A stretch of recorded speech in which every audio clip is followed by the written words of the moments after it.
Thursday, everyone. Welcome to the Work-Life Burnout and Technology.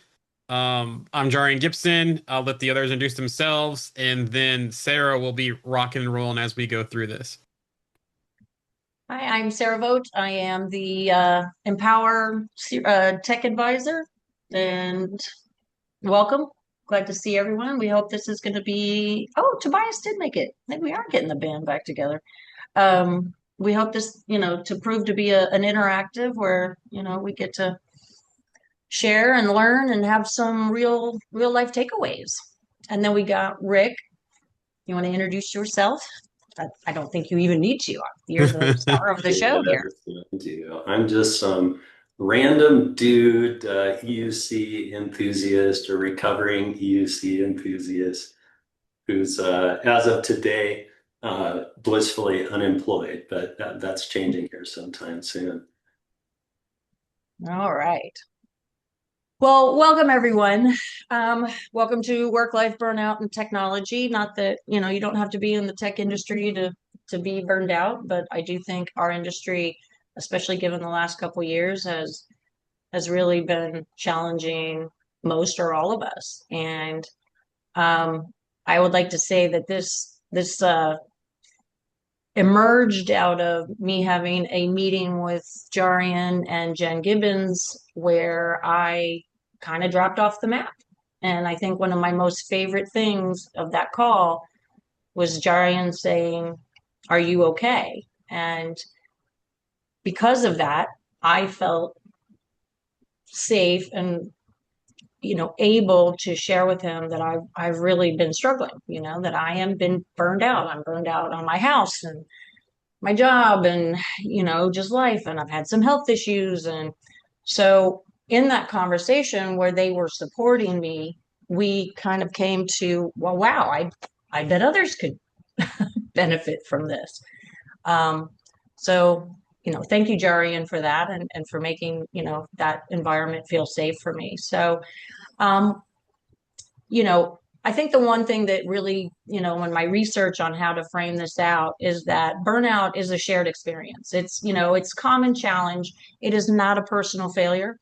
We shouldn't be ashamed of it. We shouldn't, it is kind of hard to share, because you become vulnerable in that moment. But, we're all in this together. And the last couple of years in the tech industry has been kind of crazy.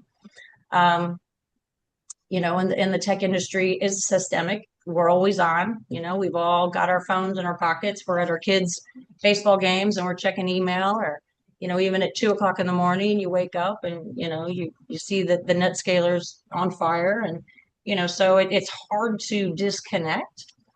Um, and then building in, you gotta, we need to learn how to build in intentional and sustainable recovery to step away from screens and connect with whatever your thing is, nature, friendships, but to recharge intentionally so that it actually does recharge you and not just be sort of temporary.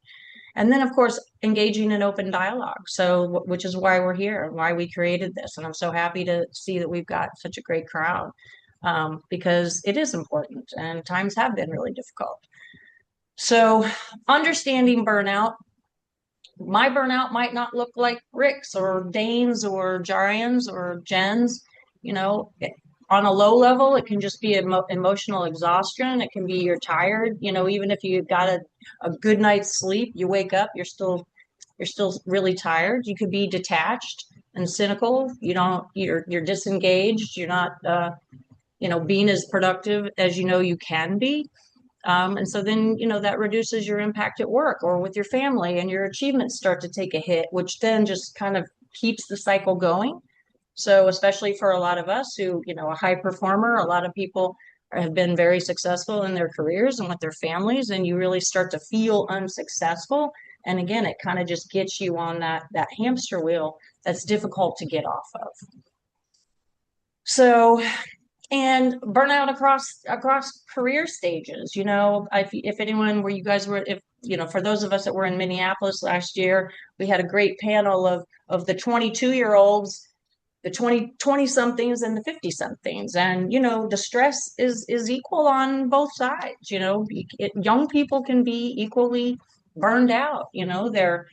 they're trying to find jobs and gain experience, and maybe they've got the cost of living, or they need a new car, and they're dealing with to prove themselves, or imposter syndrome, and what does tomorrow hold. And then you had the other side of that panel where your mass layoffs, and maybe children and aging parents, and what does tomorrow hold. And so we really do have a shared stress and similar burnout, even though if it's going to look kind of different.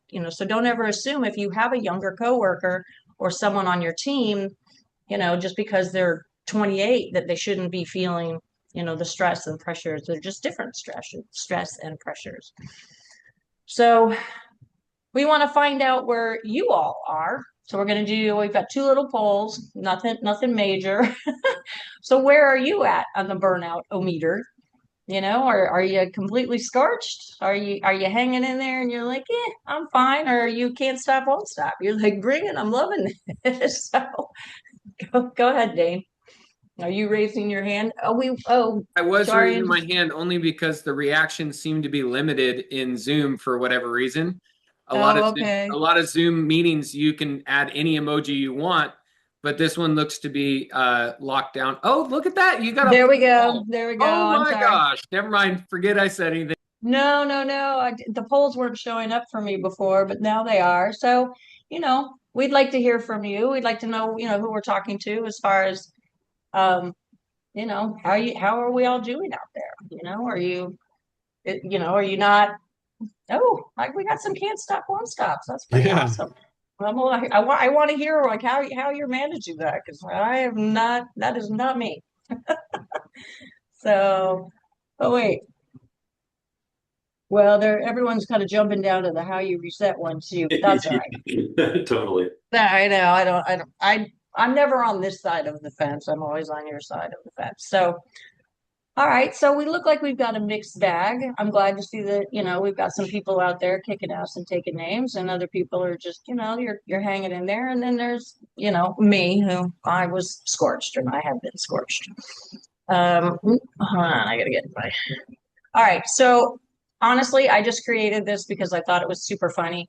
I know a lot of you, and I know we all have kind of different activities in different parts of our lives that, kind of make us who we are. And we've all sort of had shared experiences when we're out and about. So maybe you can look in this picture and find yourself. I did leave the alcohol out. It was kind of funny. The kids were playing poker there for a bit. I had to redo it with that, but this was more just to kind of set us up that energy, energy is finite. We don't have, you do have to manage how much energy that you have and put out on the table, because it does run out. And so with that, I feel like I've already shared my story. Jarian's going to, and then we're going to hear from Rick, and how they have experienced, tough times, and how they manage it. Actually, I'll let Rick go first. He's our featured guest here today. We'll let him go first. That works. Fine. I see how you are. So, like a lot of people, the burnout is something that I've dealt with on and off over the entire course of my career. And at different points in times, I've been more successful at managing it versus less successful. This last wave for me, and some of the ways that I ended up kind of dealing with the challenges of burnout, were a bit different, though. So I think it's probably worth sharing what makes them a bit different, or make the experience a bit different. So for starters, backing up, I had been in my last work stop in this industry was working for Citrix proper. I was there for about 8.5 years. A large portion of that was spent doing just amazingly fulfilling, fun, alliance-related work, working amongst the best of the best on an absolutely amazing team, learning a ton, super supportive atmosphere. But as I would probably venture to guess that everybody on this call knows about the whole private equity takeover of Citrix and it becoming Cloud Software Group and all of that. So that really had a big impact because private equity takeovers, anybody that's been through that, they are insanely disruptive for everybody. And in the inside of the company, it's hella disruptive. It's hella disruptive, obviously, outside. I know I see a number of faces on this call that I know have been personally impacted by the whole Citrix private equity takeover. But it just introduced massive new stresses from the inside and impacts on the working behavior. So when you combine that with, like I've been battling and or living with, I should say, ADHD since like '06, I think is when I was first diagnosed. So you throw that into the mix, and then also just some of the challenges of being, not brand new in the career, not being a 20-year-old that bounces and is elastic and resilient mentally and physically. All three of those pieces really came together to make a really extreme kind of a burnout scenario. So where it ultimately ended up, I was redlining. I was up against the wall, so frustrated, demotivated, had lots of anxiety creeping into my world, especially at the tail end of my time at Citrix. Well, then that all culminated in, like, I held on long enough to get caught up in one of the big layoffs they had, which quite frankly was the best thing that could have happened to me. So that was one major difference, right? All of a sudden I had this opportunity to do a major reset. And boy, have I reset. Like I went on a full sabbatical. I detoxed myself from the EUC industry, like not paying shit for attention to what's going on or what the stresses are. Put a lot of time and energy into my health and knowing and understanding myself. I was calling it a trial retirement because I was having to deal with a lot of the questions that all of us will have to deal with someday. Like, why am I here? What meaning do I have for my life? What kind of impact do I want to leave on the world around me? Anyway, we can talk about some of the things that really helped out in my scenario and some of the coping techniques here in a little bit. But that hopefully will set the stage and put a couple little asterisks around the weirdness of my journey recently.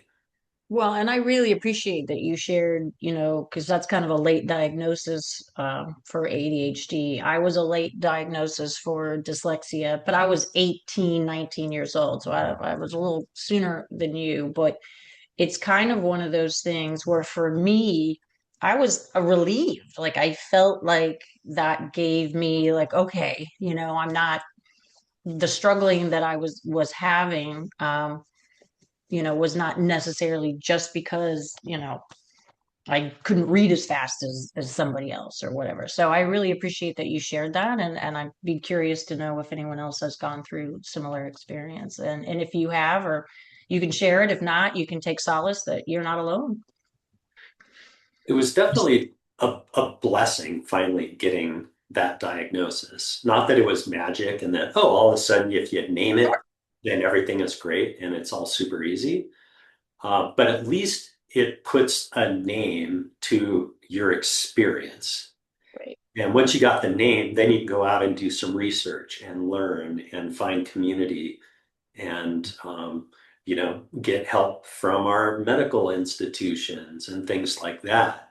So just having that visibility into the fact that, oh, this is a part of who I am.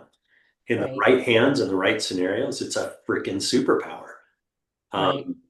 But when you take away the socialization, you take away the community, you take away the meaning, and the work environment around you that maybe at one point was super supportive and helped turn, in this case, ADHD into a superpower. You take that away, then man, the bounce is ridiculous. Like, talk about being completely and utterly demotivated, de-energized, feeling like your work is meaningless, nobody gives a shit. Yeah, it got relatively extreme. My experience of it got relatively extreme there at the tail end of my time at Citrix. Well, thank you for sharing. Jarian, do you want to chime in or? Yeah. Well, first of all, thank you, Rick, for sharing that.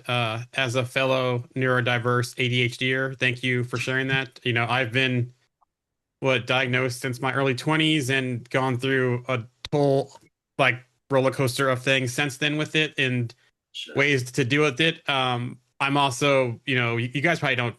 Some people know this, some people don't know this. I'm also an introvert and have social anxiety.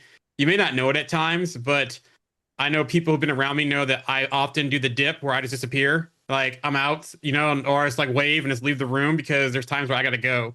But definitely during with the burnout, it is a real thing. And I kind of put mine in two different categories. The micro burnout, just from the battery drain of the the Irish exit for sure, Dane.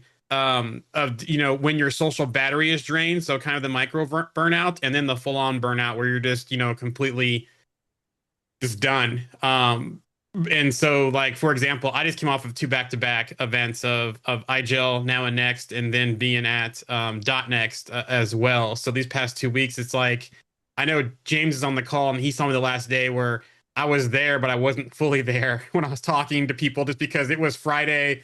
I was ready to go home. I was just done from, just talking, meetings, sessions, that kind of stuff. And so, for me with the micro burnout side of it is kind of just, I know people say this as a statement, but go touch grass, just, use music, walk away, find those things where you can get those recharges in between things, especially when, you're at a lot of those social events on that part of it. But then having the full on burnout and kind of stuff. And luckily the team I work within right now is pretty good at recognizing some of the things when I'm going through those, I would say, those peaks and valleys types of moments of dealing with things and seeing what's going on and checking on me. Or even when we're at events like that, they kind of see when the light kind of goes out in me where I'm just okay, well, let's go do something or let's go have a conversation somewhere type of thing. So, like Rick was saying, having those communities or those people who understand that kind of stuff is a big thing. And then just being able to channel that superpower to, that creative stuff hits and, that hyper focus hits. And you can go through and do a lot of good things and get things done. And so, but when those full burnouts hit, though, is it's I think this weekend, for example, I was just done. Where I think I probably slept the entire weekend. And my wife and family kind of understand. It's we had some activities that we went and did, but for the most part, we kind of just laid low and just hung out at the house and did stuff because just kind of understanding about just being burned out just from travel, just for all things that come with that. And then there's times too, it's for example, during the pandemic when I have younger kids, one's a teenager now, one's almost a teenager. But at the time they were both in elementary school, when the pandemic happened. And lucky with where I work now, my employer, they were hey, we know everyone's struggling right now. We're working from home. We know that trying to juggle with kids in the school and just everything going on in the world and trying to get stuff done, go to a family first. If you need to step away, just make sure you have that open line of communication with your teams about, any kind of delays or, what you might need help with as you're going through that. So I noticed going through that was a major burnout, and I'm very thankful for my team that I work with and my employer for having that flexibility, to be able to, make sure that, look, family first, we know things are going on, just communicate, work with each other, that kind of stuff. So, there's other times in my career too where I've left jobs because of the burnouts. My early days of consulting, while I worked with some really good people and stuff, but just the company overall became into a bad spot, and just the way things are being dealt with, I actually left that and kind of went into like contracting for a little bit before when I joined another consulting company that I worked for many years, which I still have a great relationship with because being able to have that kind of community around it as well. So you got to look at your environment that you're in and that kind of stuff. And I know Sarah mentioned with work and family and all that kind of stuff. One thing that we were talking about on a recent podcast we did with with career change, we were talking about work-life balance, but Lee Winbush came out and said, it's more of a work-life integration. So how can you make it sure that, everything's happy on both sides? How's it going to fit into your life and your lifestyle, and making sure that helps, and those kind of things too, can also help around, the burnout, as well. I'll kind of stop there because I kind of said a lot, and then we'll kind of move into coping strategies and that kind of stuff of things that I do, and I'm kind of feeling, those things creeping up and things coming on to where I know it could turn into an issue. Right. All right. So yeah, that'll bring us to, recognizing the need, knowing yourself, and how to reset. So, and again, it all kind of manifests differently for all of us. So, it could be constant fatigue, short temper, the more advanced stages, depression, strained relationships, substance abuse. Um, seeking out personal reflection, team discussion, just as Jarian was saying, trying to have these conversations, and then truly finding, a tangible, sustainable thing that you can go to, you know, as I said, walking friendships. I don't know why I've got Legos in here so many. I know so many IT people that love Legos and they have a lot of Legos, so I stuck Have you them in seen my there. basement? Yeah, 3D printing, something to have a practical intervention and interrupt those stress cycles. So, all right, so we did this one. So I'm going to go ahead and share the results because I think I don't, does that pop up for you guys? I don't even know how that works. I've never been on this. Do I have to stop sharing? All right. No, no, you're fine. They should be able to see it. We can't see Okay. it because we're hosts, but they should be able to see No, it. okay. I gotcha. So, so we've got a lot of, suggestions on how do you reset, help, happy to share. Like sometimes you don't think of something, that, well, that might really work for me. And you don't, it might be something that you've considered. So let me get, well, okay, I have to stop sharing that. That's what, but I am not, I'm not good as host. I don't normally host. You're doing fine. You're doing great. Don't worry about it. Right. So yes, It's all Dane, easy going here. You're yeah, good. okay. All right, good. So yes, I chuckled at myself when I said no need, work is king. So, recovery is part of performance. If your gas tank is empty, the car's not going to move, So sometimes we think of people who, maybe they get a massage. This isn't a luxury. Has health benefits. Whatever, works for you, make sure you carve out that time, whether it's a massage, take a walk with the dog. Like I know a lot of us have pets, and sometimes it's just getting out. To your point, like it has become a little bit of a buzz phrase, but it's true. The whole touch grass thing, get out, get the sun on your face and the wind in your hair, if you have hair. But it needs to be sustainable. Again, like you could take that magical trip for 2 weeks and come back, and then a month later be right back in the same place because you haven't built that into your daily routine. And honestly, that's a little bit of one of the things that I've been struggling with. I've kind of just been working on my house, and I really haven't. I've had, health issues, and my kids, I'm an empty nester. So now I'm here, primarily by myself. And, so it's been a big adjustment. And I have failed to build in these little things every day. And so now what I've been doing is making myself notes, walk the dog, walk around the block, go for a drive, make sure you eat healthy. Food's a big deal. Are you living on McDonald's, or, are you eating something healthy? All right. So before we get to just kind of where I'm going to stop sharing the screen, and we're going to let anyone and everyone who wants to come off, unmute and come off camera, we do want to remind you that the EUC World Virtual is April 29th. And of course, Amplify in Milwaukee and it's covered up the date, the 28th, September 28th to October 1st. Obviously, we'd love to see anyone and everyone that could make that. So at that point, I am going to stop sharing and we're going to see faces, and anyone who wants to come off camera. Or Rick, you said you kind of had more you wanted to share, just about, how you've had a big year. I mean, I know you skied a lot of it, and that was part of your kind of, I don't know, recovery. I'm not sure what you want to call it, or if you even want to label it like that, but yeah, part of it. Like one thing that I heard that was kind of cut across all the experiences that have been shared here so far is the power of interoception, of being able to look inside yourself and understand what your body is telling you. Because once you do that and you start paying attention to it, then you can treat yourself with respect and you can treat yourself with compassion and give yourself a bit of a break. And once you've got that visibility and that understanding of yourself, it changes a lot. So I think that's one of the skills that I've continued to work on developing. The whole exercise and eating and rest and recovery, like, man, I can't, especially as someone who's no longer 25 and doesn't bounce and recover like I used to. Man, that stuff is so important and so freaking impactful.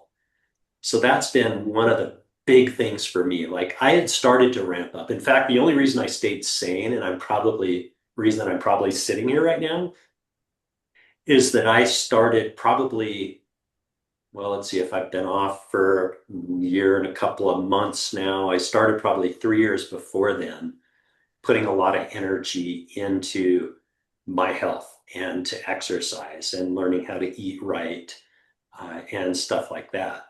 So I really have leaned into that in this last year, when all of a sudden, I'm responsible for all my own attention and where I put it, and what I put my time into. And I got no excuses.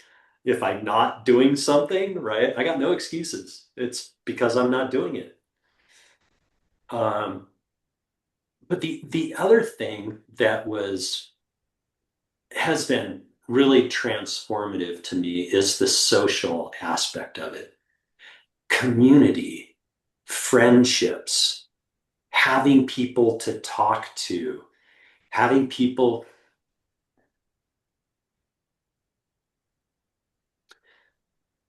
like Jarian had shared that can see you're challenged. yeah, no, I see. I almost cried when I said it the first time, and I cried the day that he said that. But it really, I got goosebumps. It made all the difference for me, And I mean, I've known Jarian now from since I think 2017, maybe.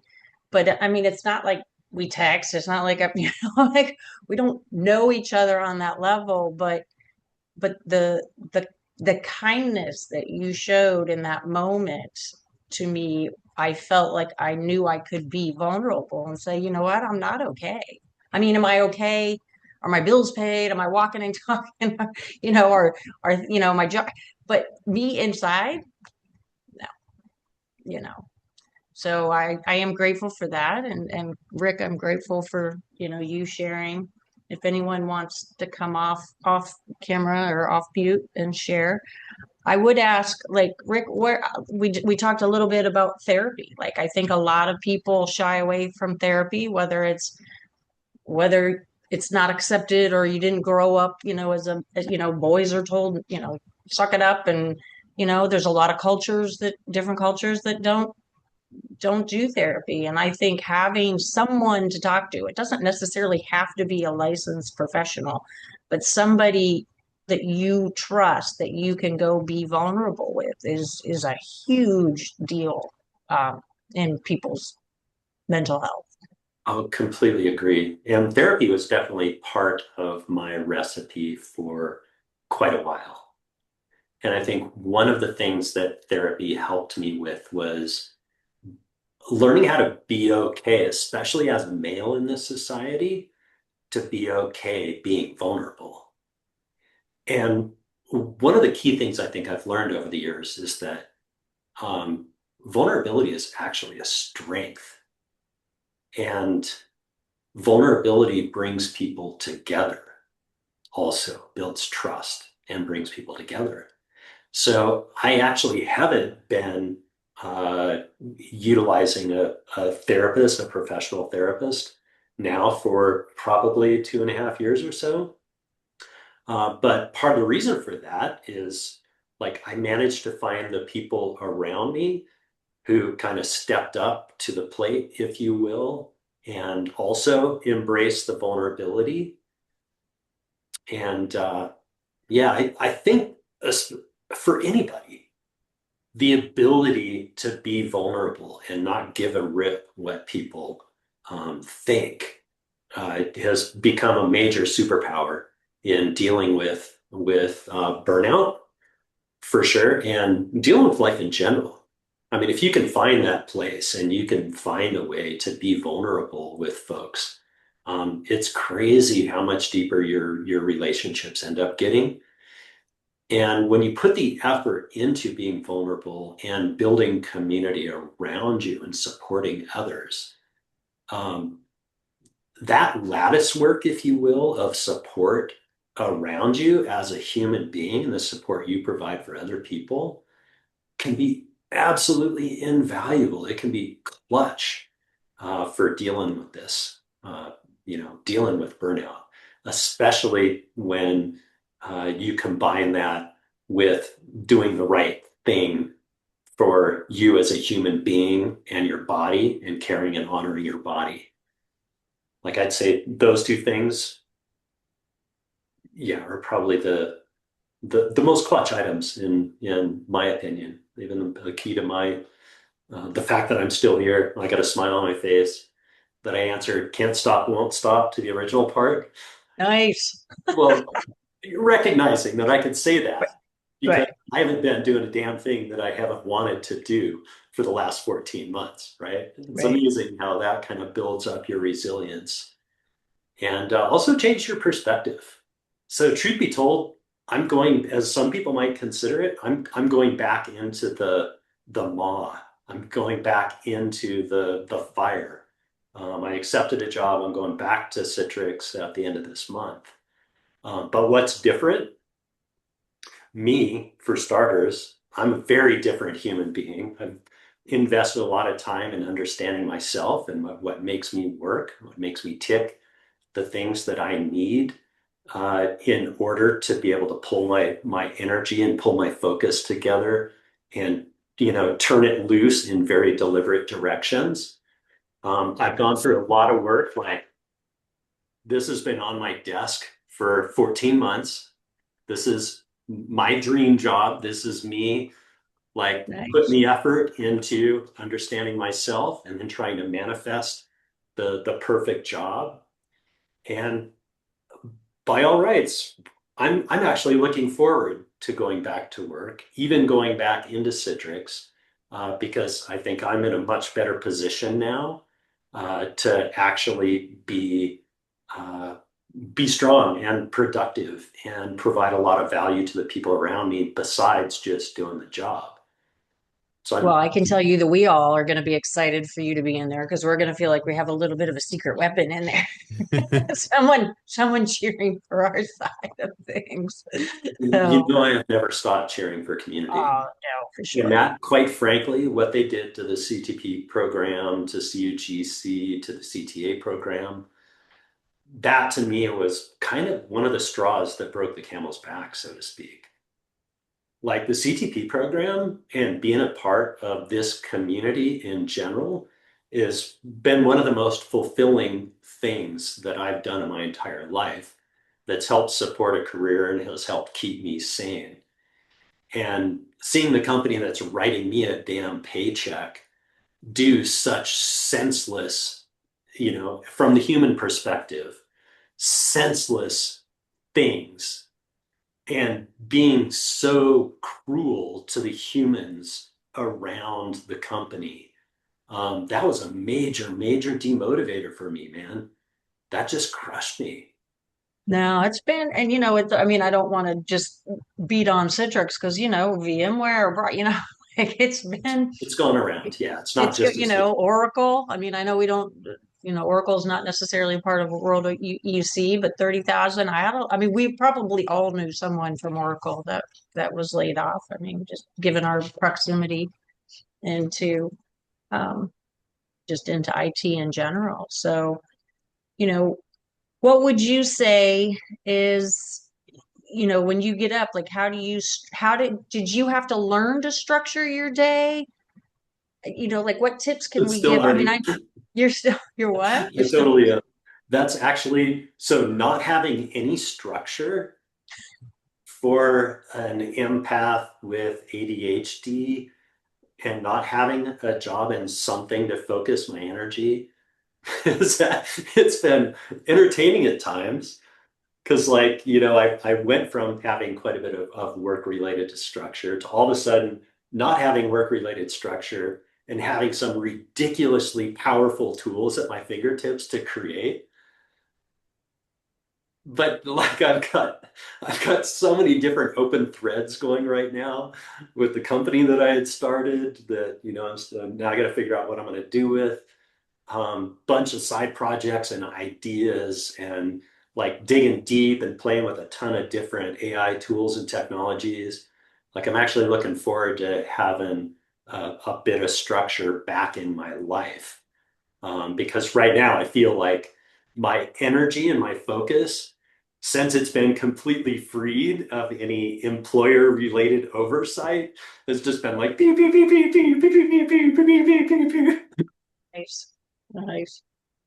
Does anyone wanna? I mean, we'll keep going. I'll share some stuff too, just because I know that creative side came out with you when you were, had that freedom to do what you want. So all those projects and stuff too, and it's kind of nice to have to be able to do that, to kind of just step away, especially when you're step away from technology. So for me, for example, it's like when I can, I have a routine, but I don't have a routine because I thrive more in chaos than I do in structure. Which where I'm at now in my role, it works because other than meetings and deadlines, I've kind of set my own schedule. And so that's why I sometimes work different hours, and sometimes I get the messages like, "Why are you online at 3 o'clock in the morning doing stuff?" Type of thing. But outside of working in technology, it's like I got to get back on schedule, but going to 6 a.m. like hit classes for me has going to help me set the day going to kind of get that nervous energy out at times. But even times during the daytime when you kind of hit a wall, or that roller coaster is coming down, it's like go outside and go for a walk. Or it's like I work from home 100% of the time unless I'm traveling to like an event or something like that. So if it's even just going to pick up the kids from school, or when they come home, it's like, okay, let's go somewhere and do something and let's get out of the house because I've been at home all day.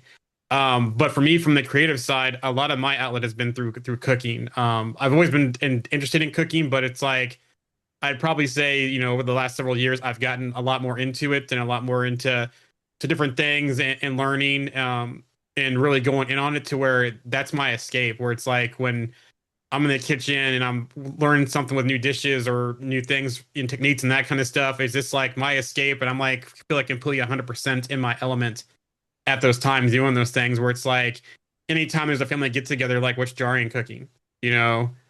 and that kind of stuff. Or now we've gotten friends asking me for food and that kind of stuff. Or I'll just send stuff over to friends, say, hey, taste this and give me feedback, type of thing. So, finding that creative outlet to where it can be something that's not part of your day to day, where you can feel totally comfortable and feel completely in your element, is what helped me. Other things too, it's like my brother-in-law got me into disc golf, so I'll go out and I haven't done much this year with it, but go out, whether it's during the daytime or on the weekends or whatever, just going out and playing around at disc golf and just kind of get out and out of your head and out of your thoughts and just enjoy the outdoors. So those type of things. I do have Lego, but I've gotten to buying too much Lego to where I have a backlog of stuff. My wife's like, "Where are you going to start putting all this stuff?" And so it's like, and then my son's into it as well, and then just be able to share those things with my kids. So as far as those things for like, recharging or refocusing or, kind of getting out when you're starting to go, that roller coaster is coming down to get that roller coaster start going back up, those type of things is kind of what helps me and kind of gets me through certain things. Or even just, you'll never catch me if I'm not at home without headphones in my pocket. Right. So just to where I just need to like take a walk, and just have some music, whatever it is. And my music is like very random. My playlist on Apple Music, just it's all random. Don't ask me what I like because it's all random music at times, depending on how I'm feeling, or just playing like different things as it's going through like a random playlist. So, that too, just to kind of have that escape when you need to escape, but you can't escape. Just having the headphones and just, doing some walks or just sitting down at a table by yourself, just to kind of, let that nervous energy out, or kind of just reset and refocus. Go ahead, Rick. I saw you point the finger. Dude, you brought up a couple of things that I think I could share that have hit my world recently that have been really impactful. So, I was only half joking in the thing about, no structure and being all over the place. But one of the things that I've done to actually start to structure my days a bit more effectively uh, have made a huge impact in my ability to kind of build and channel my energy in the morning and then sustain it throughout the day. So a couple things that have been really, really useful to me. So I've changed my morning routine up now. So uh, first thing I pop out of bed, I'm not even out of bed. I put my feet on the ground, I reach over, schlep down a third of a liter or so of water immediately. I take a new medication that I'll share here in a little bit for those of us fighting ADHD. That has been transformational. Then I get up, go downstairs, and as soon as I can, I get my ass dressed and I get out the door and start moving. Go for a little walk, could be 15 minutes, could be 40 minutes, depending on, how much time I've got to play with. But the light in my eyes, the motion going by, um, from some of the stuff that I've learned and done quite a bit of research on here recently, really help our bodies substantially in maintaining our energy flows and cutting the cortisol that hits us when we roll out of bed and pick up our damn phone and start responding to all the 911 emergencies in the world. And additionally, I've held off coffee now for at least 90 minutes.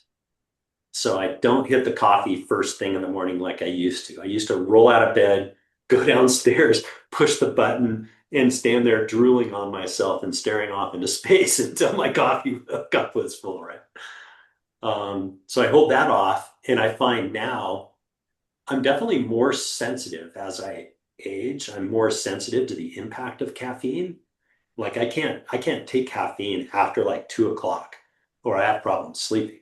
Well, if you're on meds too, that can also impact it as well. If you're what? If you're on On meds. meds. For sure. Yep. For sure. Which has been the other change. So over the course of my treatment and dealing with ADHD, I've tried just about every amphetamine, right? It's the stimulants that they usually throw at us. And when I get one of those into my system, I get some of the little side effects. I get a little twitchy hand or get a little bit antsy or something. It's effective in kind of bringing on a focus session. But I've been very sensitive in particular about what I put in my body here recently. And like even taking out antihistamines, I used to do an antihistamine every day. I do none of it now.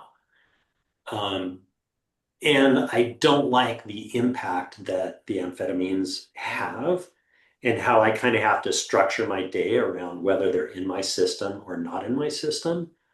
Like I used to have to get up and eat something immediately because the meds would make me more twitchy and kind of upset my stomach if I didn't have some food in there. Well, I switched off the amphetamines, and actually a friend of the communities that I've been working with. I started an AI creators support group, I called it, which has been amazing. But one of the guys in that, and also a friend of the community, I want to as an ADHD med.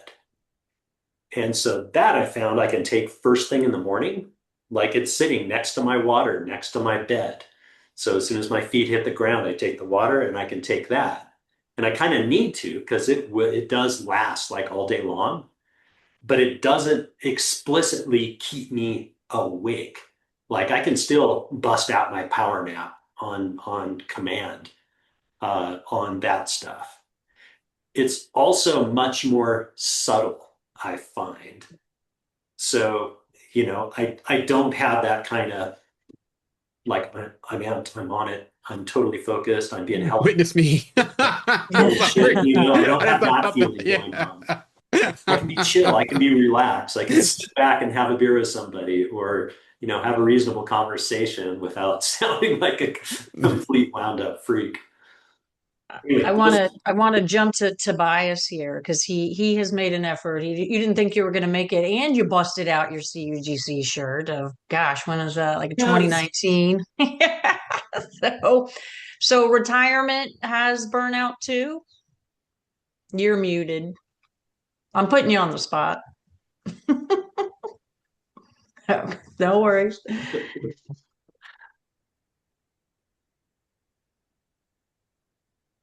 Well, while he's figuring that out. Okay.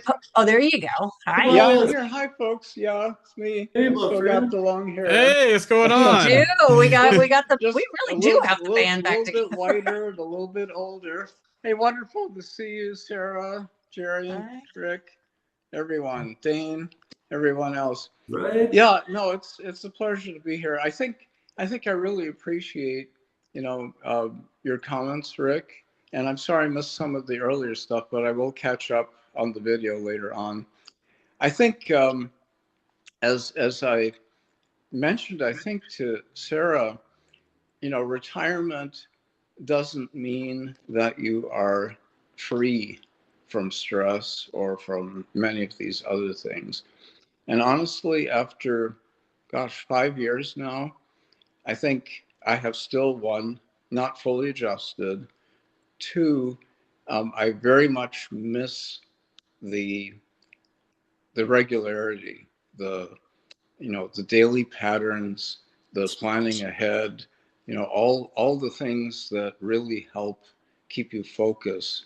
Because if you have plans that are already well established, it's much, much easier to stick to them. I do keep, a calendar with all the events that are going on now, so that I can hopefully either not forget them or at least remember to prepare for them. But burnout is easy, and it's particularly easy, I think, if and you know this yourself, Rick, is that if something grabs you and you become obsessed with it, and you just completely become so immersed in it that almost everything else around you becomes irrelevant. And the danger there is this is exactly what pushes towards burnout, I think. And so having a regular plan which involves building in free time, either to do hobbies or I walk a lot, usually at least a couple of miles whenever possible. I go hiking. I did a 20-mile camping trip around Mount Rushmore Nice. back this last fall, which was quite the undertaking. I did 5 months worth of CrossFit training beforehand just to prepare for it, and it was still really, really hard. But having goals and having very specific plans of not only how to plan your daily schedule, but also, some of the long-term things, I think is extremely helpful. Well, and having these conversations and someone to talk to, because honestly, as I've stated, and I don't know, and my counterpart here from the law firm that I work for, Bart, is here with me, and he and we've worked together for, I don't know, close to 15 years, or maybe longer. There's times where, you're hiding, and like I've had, I have been struggling, and it really wasn't until that conversation with Jarian and Jen that I kind of fell apart, and I'm like, I'm not good. you know, I haven't been healthy. I haven't been getting, I mean, with my rowing machine back here, I have worked out since the day I was 7 years old. I mean, I swam all through college. I am probably been the most unhealthy I have been in the last 6 months. And I feel like this is this is like, okay, this is where we're going to start. And I got to make my plan. And I appreciate, hearing all your stories and being able to share mine. I know I will be okay. I've been through hard things before, but it's sometimes you need the community. Like we've been such a community based, group that it was really hard when that went away for us. And so grateful for Jarian and Patrick and everyone who, pulled it all together and put it back on the map for us, and that we have this opportunity. But I would say, because we're getting close to the end here, what I would, if this is the Empower series, if anyone has any other topics, or if you would like more of this, please send any of us, Jarian, myself, Rick, anyone, suggestions. We have more people coming in the last minute. I don't mind hanging out afterwards. I don't know how that works with all of this stuff, but please give us your suggestions of what you'd like to hear. I mean, the whole purpose of this faction of World of EUC is to try and bring the human side to it, Rick, which I think you said. Like we're all a lot of just fantastic technical minds on here, but sometimes we forget about the human side that gets lost. And so I'm very grateful for the time, and thank you, Rick. I knew when Jari and I, when we were sitting on there, that call, you were like, as we were talking, and I was all weepy. You were the one that came. I was like, well, I know you struggled with that. I mean, I think we sat there at the last CTP meeting down in Fort Lauderdale, where I knew, things weren't going great. You weren't terribly happy. And, and then all of, everything sort of evolved, and it's been an honor to watch your journey and learn from it. And then for you to share it with us now has been really great. So I'm very appreciative of your openness. And if anyone has anything else, I will stop rambling. Yeah, feel free to jump in. Go ahead. Oh, go ahead, Tobias. Oh, I just want to mention, to your point, Sarah, I read recently that the most important factor in maintaining mental acuity is social engagement. People who are cut off from the world, who do not interact with others, go downhill much more quickly. So it's really, really important. And, community support like this is absolutely critical. End of that. All right, Dane. Dane's got his hand up. I want to hear from. I'm surprised you hadn't piped up yet. Yeah, you're really quiet today, Dane. I know. You're the can't stop, won't stop too. Well, I don't know if you were. Can't stop, won't stop in me. I'm like the serial extrovert in the group, and so I always have to be talking. So for some of us, actually shutting up and listening to other people talk is an act of will. It's a willpower thing to just shut up, let other people talk, let other people express themselves. I was intentional not to come off of mute until everybody had an opportunity. But I just want to thank you guys for putting this together. I do have a 11 o'clock Pacific time call, so I've got to run. But you guys are fantastic. Really good points that you all have raised. I think we've, in each of us in our own ways, gone through some struggles and worked our way through it best we can. And some of us still face daily struggles, but just never give up, and don't let it win. You have to keep in the fight, and you have to continue to put yourself in positions and in a community that has people around you that can actually work with you and help you fight those demons. So I appreciate you guys, and thank you guys for putting this together. Thank you for joining. Rick had a great question here. Is like, does anyone on the call see a reason not to keep the open discussion recording? Because we can cut the open discussion out if someone's not comfortable having that in, or we can keep it in. It's honestly, it's up to y'all. I'm fine. Yeah, from my perspective, I'm good keeping it around. I mean, at this point, like the sense of privacy, like what is privacy anymore? Well, yeah, I mean, and I think it was honestly, if it benefits somebody else, I didn't say anything that, you know, my law firm's going to come for me or, you know, or the men in white coats. So, because I have you all, because I have you guys to come and say, oh my gosh, I'm not okay. So very appreciative for everybody. And thank you, Rick. I mean, really, like it's, you know, you and I've had a couple really great conversations over the years and this just, you know, it's the cherry on top. So very thankful, grateful. Gratitude's a huge thing. Add that to your list. Gratitude. I also have a gratitude journal next to my bed. And while I'm not nearly as regular about hitting that first thing in the morning, James dropping. Well, I'm a host too, so I mean, I'm happy to stay on if anyone else needs to. But I mean, at some point, I'm gonna have to go work. Yeah, we can. Yeah, we can stay on for a little bit longer. We can also continue this as well. It doesn't have to end here. We can have another one of these as part of the Empower stuff. We can, you know, if people want to get together and just have like, you know, like water cooler type things too as well, that also works.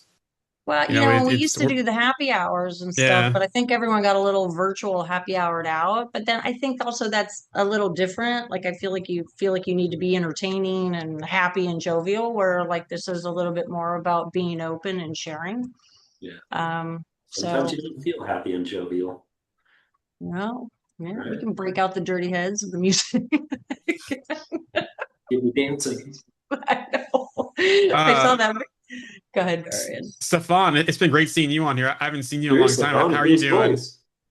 Hey, I'm good. It's good to see you too. I don't have all the word on the vocabulary to express exactly what I would say tonight, and there is not enough time. But I've been through hell as well, very down, and you know, like everyone, I keep it up. But I'm okay now. But I think I will keep it for next time. Anytime though. It's great to see you, and I follow some of the stuff that you're doing with some of the tooling that you've been doing on LinkedIn too. So it's great to see that, and this is great to see you because I know when we first met, I think it was in San Fran at one of the synergies the first time we met. Yeah, and I had my wife with me as well. And you're just so welcoming and so kind to us. It's always great to see you. Yeah, it's nice to see you. That I follow for so many years that you are well in the end. And just never forget that tomorrow is another day. This is what I tell me every time this is a shitstorm or every time everything is falling apart. Tomorrow is always another day. Well said. Dude, you definitely have some friends out here, brother. Yes. Yeah. Don't be afraid to lean on us. Yeah. You've got your local community that speak a language that you're probably a smidge more fluent in, but yeah, don't hesitate to lean on the rest of us. We're all in this together as far as sure. Yeah. Thanks, John. We'll see you later. I jumped off. All right. Everyone's kind of all right. Yeah, I think the consensus seems to be to keep it in. I'm fine with that. And as long as Rick is, then I'm good. Zero problem. Well, unless anyone has anything else, I may need to go do my day job too. But my counterpart's here, so we'll just if Bart, let us know if any tickets come in. I'm just kidding. Oh, there's tickets, but I got them taken care of. Don't worry about it. Oh, thank you. Well, you're the one on call anyway right now. So. Exactly. We got through the Citrix Laz thing, so you know we were done in January. So I want to hear while we've got Tobias, man. It's great to see your face, my friend. Tobias is my guy. We are buddies. He's the best. It really almost brings tears to my eyes to see all you folks. You know, we had such good times. Yeah. It literally brought tears to my eyes so earlier. So there's that. You know, the camaraderie and all has been just amazing.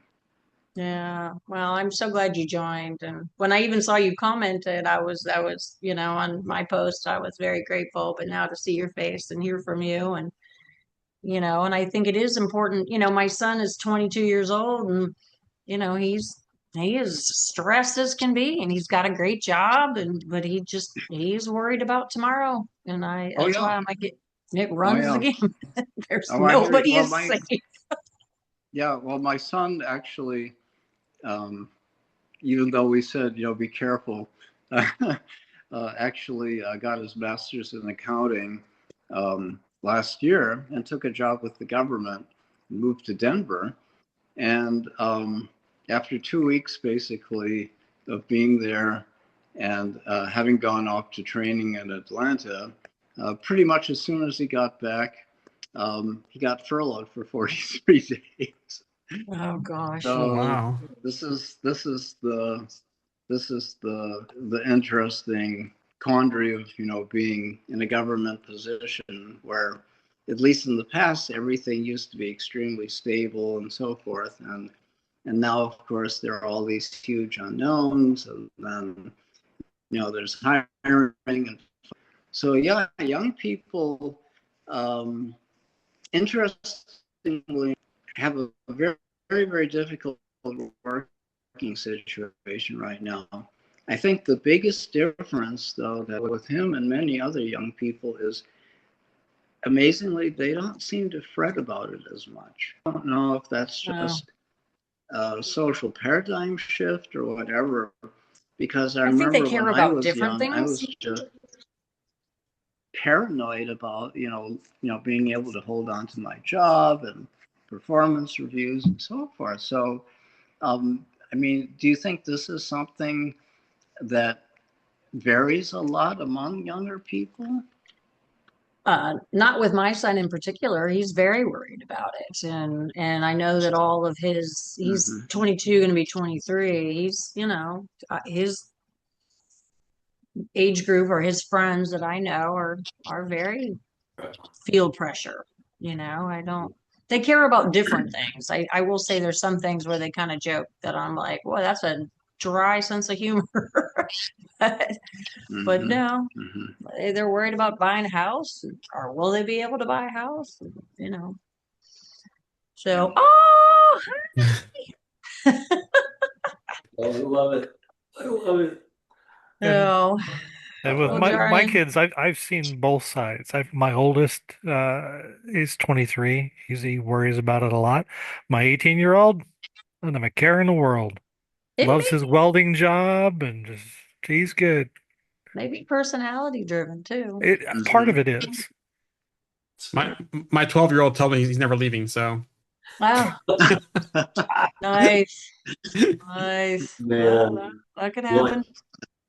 I tell you, I spent, what, 18 years, more than that, because I had staggered children, like trying to prepare them to get out of the house and into their own lives. And then as soon as they're gone, then all of a sudden my efforts turn to like, wait, now I gotta like work to keep you involved in my life and be a part of your life.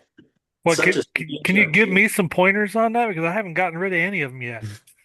I'm circling back, but it's more just not emotional, but like they want to hang out with me, which is, you know, that's awesome. I love that. That's a great change. It's definitely well, I think unfortunately, one of the hardest things for a parent is, you know, when you're dealing with your children, especially with your grown children, is, you know, you're their parent, you're not necessarily their friend. And sometimes harsh reality has to kick in.